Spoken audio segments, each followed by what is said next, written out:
Well, hello and welcome. I am glad you're here.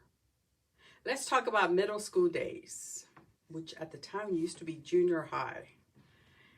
So, middle school days for us, our middle school was over 2 miles from the house. There was public transportation, there were school buses available. Unfortunately, in Venice, where I went to middle school,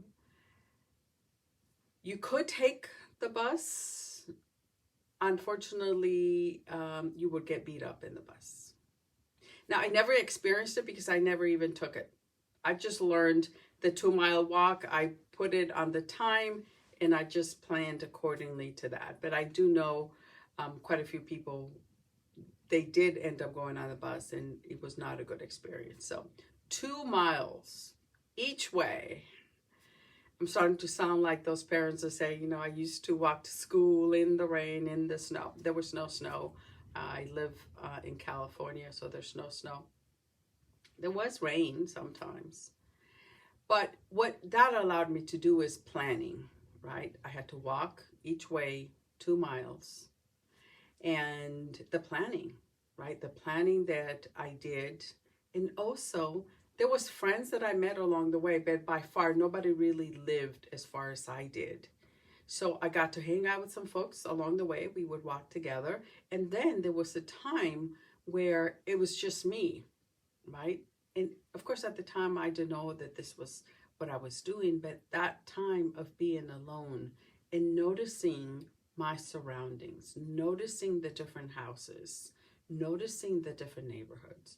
Within that 2 mile, there was a huge shift in the different neighborhoods, right? Venice, California. It definitely has changed a lot since I was there. But it was the planning and the fact that I really enjoyed being with those people and walking with the other students, but I also enjoyed being alone, right? Having time to spend by myself, having time. And then I remember like playing the game, okay, how fast can I get from this to home? Or, how many cars? I always found a way to keep myself entertained during the time that I was walking by myself.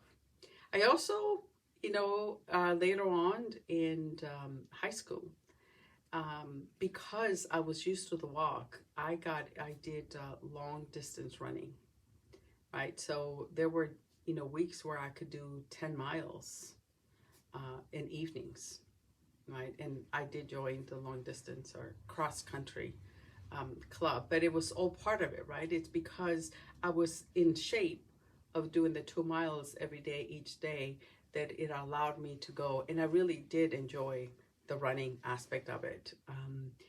That again, right? Because we got to go practice in the mountains.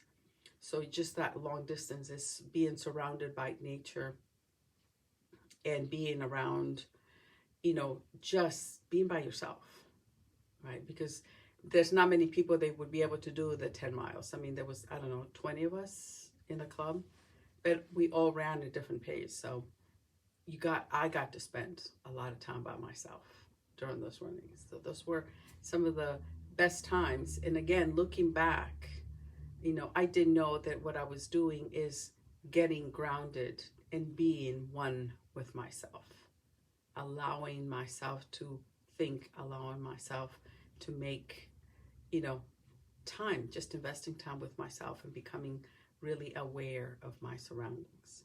So those were my middle school and running and walking 2 miles back and forth from school, and what ended up led me to be in the cross country team, which was pretty awesome. It allowed me to have space, and it was not something that any of my family did. So, that was an additional bonus that I got to experience something new that nobody else within my family had done, was the long distance running. So what are some of the experiences that you did not know at the time we're going to be the stepping stones for your next adventure on your journey. Once again, I look forward to hearing your comments and wishing you a fantabulous day.